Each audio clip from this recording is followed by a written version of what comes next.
आप सभी लोगों का स्वागत है फिर से एक बार क्रिक जोन में। आशा करता हूँ सभी लोग सही सलामत होंगे। तो चलिए शुरू करते हैं आज का वीडियो, जहाँ पे आयरलैंड और श्रीलंका के बीच ये मुकाबला था।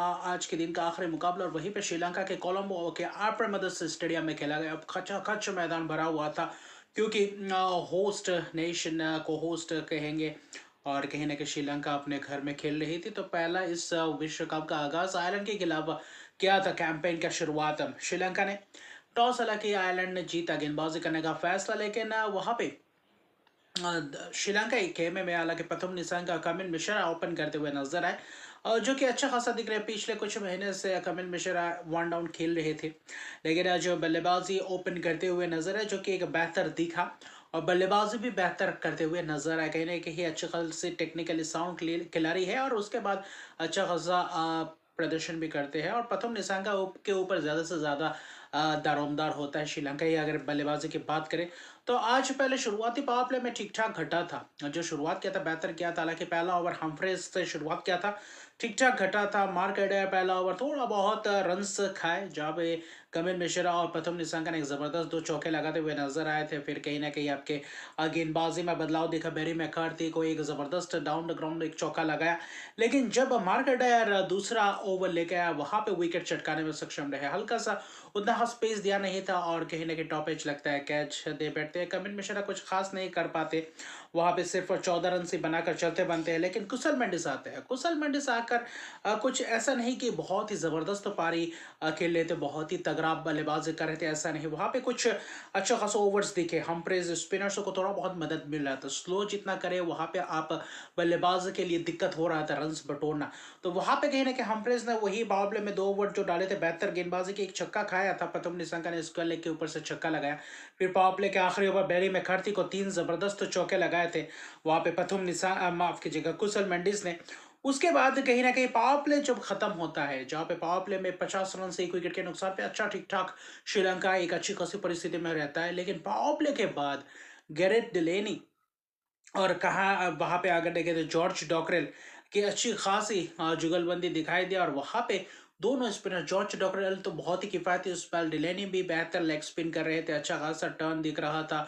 और वहां पे डॉकरेल वहां पे इतना शांत दिख रहा था। डॉकरेल नहीं चलता किया था। प्रथम निशंका का विकेट स्टर्लिंग के हाथों कैच दे बैठे थे, बेहतर कैच पकड़ा। आज कुछ कैचेस छोटे छोरे भी थे।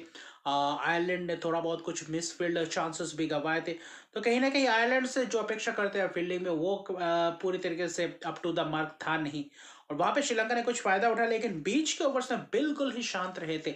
जो 7वें ओवर से 15वें ओवर तक देखे तो पूरी तरीके से शांत वहां पे आपके कुशल मेंडिस बल्लेबाजी कर रहे थे।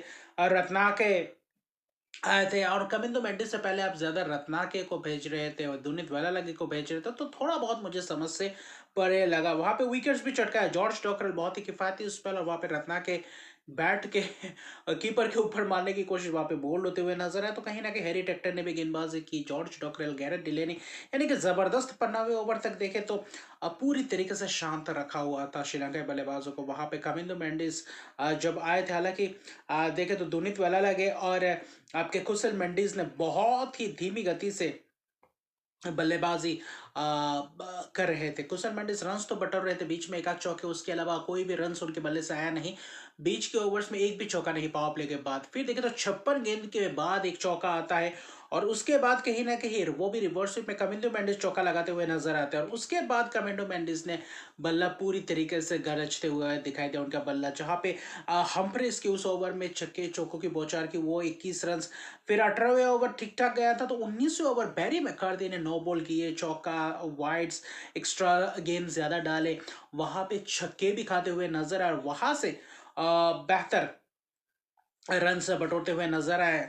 लेकिन वहां पे 2 विकेट्स भी जाते हुए नजर आए। हालांकि 44 रन जो बनाए थे कमिंडो मेंडिस ने, एक आक्रामक पारी खेला था। वो 2 ओवर में, आखिरी के 4 ओवर में जिस तरीके से रन बटोरे, करीबन कहीं ना कहीं 60 रन की करीब आखिरी 4 ओवर में आया, जिसके बदौलत, वरना 164 तो 163 तो दूर की बात है, वहां पे 125-30 तक भी पहुंचना मुश्किल था अगर कमिंदो मेंडिस वो 44 रन बनाते नहीं। हालांकि कमिंदो मेंडिस को चलता किया बेरी मैककार्थी ने, लेकिन वहां पे जबरदस्त प्रदर्शन किया। 44 रन आखिर में कैच पकड़े, 44 रन सिर्फ 19 गेंदों में, जो कि महज लाजमी था। और वो पारी कहीं ना कहीं श्रीलंका के लिए पूरी तरीके से वापसी करवा गए।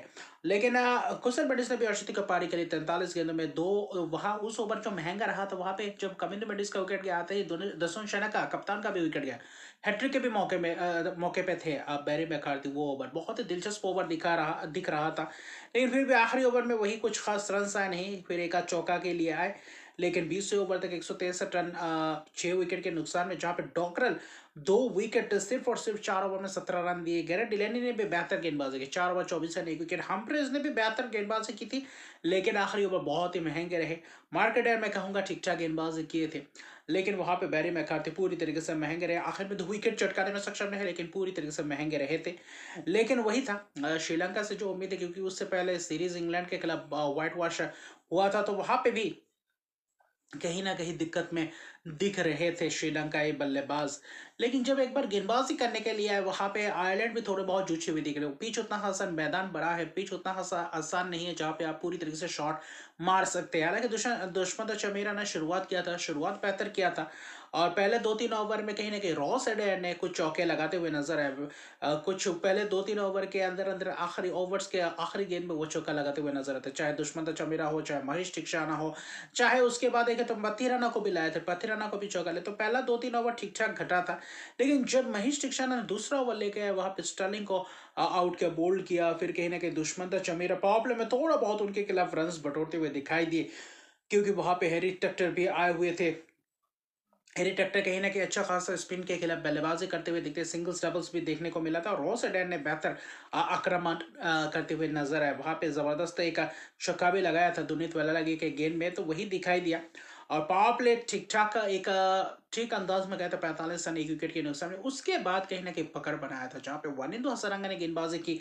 पहला ओवर ही कहीं ना कहीं हैमस्ट्रिंग का इंजरी हुआ, वहां पे खड़े खड़े थोड़ा बहुत गेंदबाजी करने के देकर वहां पे बोल्ड करते हुए नजर आए। रोस एडेर जो बेहतर बल्लेबाजी करे थे, 34 रन बनाकर चलते हुए थे। उसके बाद लॉर्कन टकर आया, टकर और टेक्टर के बीच एक पार्टनरशिप पनपता हुआ दिखाई दिया। वहां पे बहुत ही धीमी गति से चल रहे थे, क्योंकि वहां पे मतीशा पथिराना ने भी गेंदबाजी की। वहां पे सिंगल्स डबल्स ऐसे खेल रहे थे, विकेट्स भी नहीं दे रहे थे, लेकिन ऐसा नहीं, बहुत ही जबरदस्त अंदाज में बल्लेबाजी कर रहे थे। बीच में एक आध चौका आ रहा था, लेकिन फिर भी वो रोटेशन दिखाई दिया। वनिंदु हसरंगा बाहर गए, फिर आखिर में आए 10वें ओवर के बाद, 10वें 11वें ओवर के बाद फील्ड में आए, और आते ही क्या जबरदस्त गेंदबाजी की। वो पूरा कोटे का स्पेल पूरा किया, और वहां पे फील्डिंग हालांकि गेंदबाजी करते हुए दिक्कत में दिख रहे थे, लेकिन वहां पे भी क्या जबरदस्त उमदा स्पेल करके गए आखिर में जाते जाते। लेकिन मथीशा पथिराना ने भी आज थोड़ा बहुत अच्छी खासी गेंदबाजी की। दशुन शना का कप्तान ने जो बीच में ओवर्स के बेहतर किए थे, जहां पे रन चाहिए था और जहां पे थोड़ा बहुत आक्रामक रवैया अपनाना था। हैरी टक्टर और टाकर को बीच बीच में चौका लगा रहे थे, लेकिन वहां पे विकेट्स गिनने का सिलसिला शुरुआत हुआ। आखिरी 6 ओवर में 60 रन के करीब चाहिए थे, वहां पे दुनीत वेलालगे ने चलता किया, लॉर्कन टाकर का विकेट, और फिर वहां पे वनिंदु हसरंगा और महेश टिकशाना ने पूरी तरीके से उनका जुगलबंदी दिखने को मिला। अगले 2-3 ओवर में पूरी तरीके से आखिरी के 4-5 ओवर में हर ओवर्स में विकेट्स गिरते हुए दिखे, जहां पे वनिंदु हसरंगा बोल्ड करते हुए नजर आ रहे थे, स्टंपिंग भी नजर आ रहा था। और हैरी टक्टर भले ही 40 रन बनाए थे 34 रन, जब वो चाहिए था रन से, वहां पे कहीं ना कहीं अपना विकेट गवा बैठे। हसरंगा ने चलता किया, वहां पे महेश टिकशाना 2 गेंदों में 2 विकेट्स आखिर में चटकाए, तो वहां पे सस्ते में लिए हैट्रिक का भी मौका था। तो बहुत ही जबरदस्त गेंदबाजी, और आखिर में जाकर मतीशा पथिराना ने आखिरी ओवर में 2 विकेट चटकाए, और 143 पे ऑल आउट कर गया 19.5 ओवर में। एक ही बल्लेबाज जो हैरी टेक्टर 40 रन, रोसेरा ने थोड़ा बहुत एक जबरदस्त शॉट्स लगाया था पावर प्ले में, और लॉर्कन टार्कर से उम्मीद थी, लेकिन आखिर में कुछ खास नहीं। ना तो कर्टिस कैम्पर चले, ना तो डॉकरल चले, ना तो आपके कहीं ना कहीं डिलेनी चले। तो वहीं पे दिखा 3 wicket Mahesh Theekshana, 4 over 30 run 3 wicket, Wanindu Hasaranga 4 over 25 run 3 wicket. लेकिन आगे आने वाले मैचेस में क्या ठीक हो पाएंगे या नहीं, उनके हवाले से भी खबर आना बाकी है। हैमस्ट्रिंग की इंजरी है, या फिर वर्ल्ड कप से ही बाहर हो जाते, तो क्योंकि हैमस्ट्रिंग का इंजरी अमूमन उनके साथ दिखा गया विश्व कप में भी, और बहुत समय तक का ये सिलसिला चलता रहा। आज भी पहले ही मैच में वही अंदाज में दिखाई दिया, लेकिन आयरलैंड फिर से एक और बार निराश करते हुए, जहां पे आपको और थोड़ा बहुत लड़ाई दिखाना चाहिए था, जहां पे 143 रन पकड़ में रखा था, 163, वही जो आखिरी के 2 ओवर्स ने जिस तरीके से करवट बदला है, और जो कामिंदो मेंडिस की पारी 44 रन 19 गेंदों में, उसी ने कहीं ना कहीं मैच का रुख पलट दिया। और आखिर में शानदार गेंदबाजी स्पिन की तिगरी ने, जहाँ पे वनिंदु हसरंगा, महेश ठिकशिना, और कहीं ना कहीं आपके दुनीत वाला लगे, कुल मिलाकर इन 3 स्पिनर्स ने मिलकर 7 विकेट चटकाए। और वही कहीं ना कहीं काम कर गए श्रीलंका के लिए। तो श्रीलंका का शुरुआत आगाज बल्लेबाजी से उतना आसान था नहीं, लेकिन गेंदबाजी ने आखिर में वापसी करवाया, वो जीत दिलवाया, और कहीं ना कहीं 20 रन की एक जबरदस्त जीत। तो पहला जीत अर्जित करते हैं, और आज का मैच यहाँ पे तीनों मैच जबरदस्त देखने को मिलता है। लेकिन कहीं ना कहीं कल जो और 3 मैचेस होने वाले हैं वहां पे इटली, जहां पे पहला उनका विश्व कप का मैच खेलने उतरेंगे, वो भी स्कॉटलैंड के खिलाफ कोलकाता में। तो इटली के पास एक सुनहरा मौका है, स्कॉटलैंड का के पास भी मौका है। अब वो होगा सुबह 11 बजे, फिर दोपहर के 3 बजे होगा जिम्बाब्वे और ओमान। ये भी एक रोचक बड़ा मुकाबला होने जा रहा है, क्योंकि ग्रुप बी में जिम्बाब्वे और ओमान का भी एक बहुत ही जबरदस्त रोल होने वाला है, क्योंकि मैच श्रीलंका में होगा। तो कहीं ना कहीं बड़े रन्स बनेंगे नहीं, और स्पिनर्सों को कहीं ना कहीं वो रास आएगा हर एक मैदान। और कल शाम को होगा 7 बजे दक्षिण अफ्रीका बनाम कनाडा, वो होगा अहमदाबाद में। क्या कनाडा कुछ बेहतरीन प्रदर्शन कर पाएंगे? क्या अंडरडॉग्स कुछ अलग अंदाज में कर पाएंगे? एसोसिएट नेशन जो अपेक्षा है कि कनाडा जैसे टीम कुछ ऐसे उलटफेर कर जाए, ऐसे प्रदर्शन कर जाए दक्षिण अफ्रीका के सामने, क्या ये संभव होगा? वो देखने लायक बात है कि अभी तक जो 6 मैचेस हुए हैं, जो एसोसिएट नेशंस है या फिर कम रैंकिंग की टीम से जबरदस्त टक्कर दिया है बड़े बड़े टीमों को। तो कल भी अपेक्षा करते हैं कि कनाडा कुछ दक्षिण अफ्रीका को ऐसा ही कहीं ना कहीं चैलेंज करते हुए नजर है। तो अभी के लिए इतना, अगर मेरे चैनल को सब्सक्राइब नहीं, तो मेरे चैनल को सब्सक्राइब कर दीजिए, लाइक शेयर कमेंट जरूर कीजिए। और ये जो 6 मैचेस गए हैं, जबरदस्त और रोचक बड़ा मैचेस देखने को मिले हैं। तो मिलते हैं अगले वीडियो में, तब तक के लिए गुड बाय।